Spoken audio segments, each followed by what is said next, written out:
அனைத்து தமிழ் நண்பர்களுக்கும் வணக்கம். நான் உங்கள் முனைவர் ரா. முருகேஸ்வரி. நாம் இன்று பார்க்க போகும் பாடப்பகுதி தூது இலக்கியம். தூது இலக்கியத்தின் சிறப்பு பெயர், தூது இலக்கியத்தின் வகை, தூது இலக்கியத்தின் நூல்கள் ஆகியவற்றை காணலாம். தூது இலக்கியம் 96 வகை சிற்றிலக்கியங்களில் ஒன்று.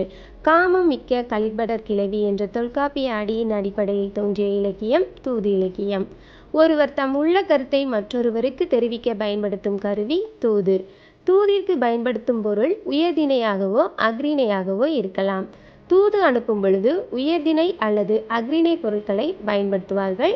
குறிப்பிட்டு 10 பொருளைத்தான் தூதிற்கு பயன்படுத்தியிருக்கிறார்கள். அவை அன்னம், மயில், கிளி, மேகம், பூவை, பூவை என்றால் நாகனவாய் பறவை, குயில், தோழி, நெஞ்சம், தென்றல், வண்டு ஆகிய 10 பொருட்களை தான் தூதிற்கு பயன்படுத்தியிருக்கிறார்கள். தூது இலக்கியத்திற்கு வாயில் இலக்கியம், சந்து இலக்கியம் என்ற சிறப்பு பெயர்களும் உண்டு. தூது இலக்கியம் கலிவெண்பாவால் பாடப்படுகிறது. கலிவெண்பாவில் கலித்தலையும் வெண்டலையும் கலந்து வரும். தூது அகத்தூது, புறத்தூது என இரு வகைப்படும். அகத்தூது என்பது இராமாயணத்தில் ராமன் சீதைக்கு அனுப்பிய அனுமன் தூது அகத்தூதாகும்.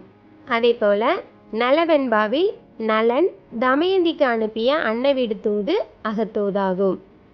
புறத்தூது அதியமான் தொண்டைமானிடம் ஔவையை அனுப்பிய தூது புறத்தூதாகும். முருகன் சூரபதுமனிடம் அனுப்பிய வீரவாகுதேவர் தூது புறத்தூதாகும். ராமன் ராவணனிடம் அனுப்பிய அங்கதன் தூது புறத்தூதாகும்.